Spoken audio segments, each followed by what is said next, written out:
Hello everyone. In today's lab we are going to perform this practical to determine the amount of iron present in the given sample using 110 phenanthrene. The apparatus required for this experiment is conical flask, burette, pipette, burette stand, clamp, beakers, funnel, etc. The chemicals required are unknown water sample or the solution, Mohr salt, which is the standard iron solution.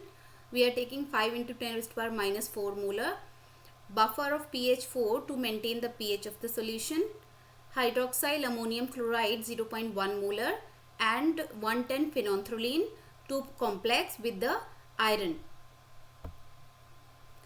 So theory behind this practical is the reagent used here are buffer which maintains the pH, hydroxyammonium chloride which reduces Fe3 plus to Fe2 plus because phenanthrene only combined with Fe2 plus, and 110 phenanthrene when combines with this Fe2 plus it gives a orange brownish color. So this is the chemical reaction which occurs. The total complex which formed has charge 2 plus on it.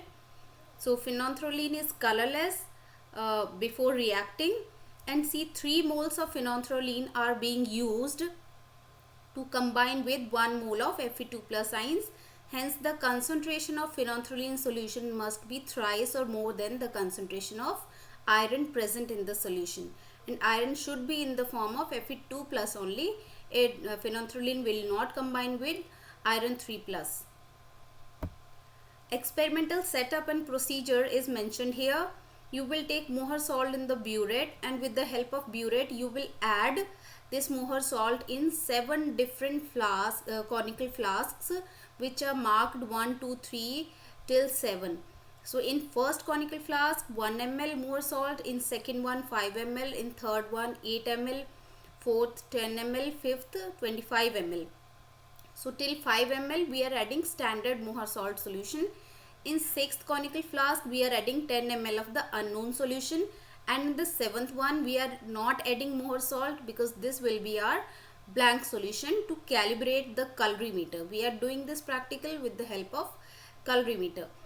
After adding Mohr salt, add 5 ml of buffer in each conical plus 5 ml of hydroxyl ammonium chloride plus 10 ml of 110 phenanthrene using pipette.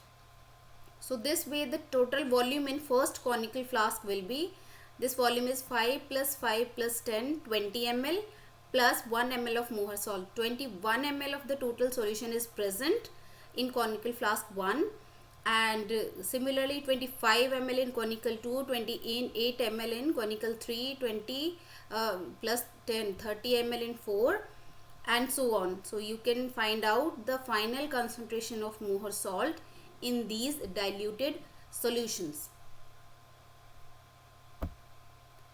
In the observations you will first note down the lambda max for the given solution. So we are using solution number 5 over here because in solution number 5 maximum amount of Mohr salt is present, so the colors will be most intense for this solution 5. So with the help of solution 5 and with the help of blank solution we will calibrate the apparatus and find out lambda max by noting down the absorbance at different lambdas. After that you will plot absorbance versus lambda. This way you can show in the graph the value of lambda max over here. So this was the first step. Once you know the value of lambda max, so in the second step you have to verify Lambert's Beer law at lambda max. So fix the value in colorimeter whatever your lambda max is coming, calibrate the apparatus using blank solution, and take solutions from conical 1 to conical 5 to note down the absorbances because the concentration of iron is different in each conical flask, so the absorbance will also be different. So the final concentration of Mohr salt you can find out using molarity equation. In this side you are taking initial concentration of Mohr salt and this is final Mohr salt. M1 is 5 into 10 raised to power minus 4 molar. V1 is the volume from this table 1 to 25, in each case it is different. and final volume is also different in each case, and you have to find out M2. So this way you will find out the value of molarity for all these solutions, and then you will plot absorbance versus this concentration. So you will get the verified Lambert-Spear law, absorbance versus concentration. It will be a straight line.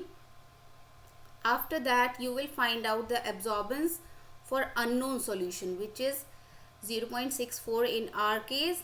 So you will mark this absorbance on this graph, and you will finally get the value of respective concentration in molars, and you can convert this molarity into ppm, first in grams per liter by multiplying this molarity with molar mass.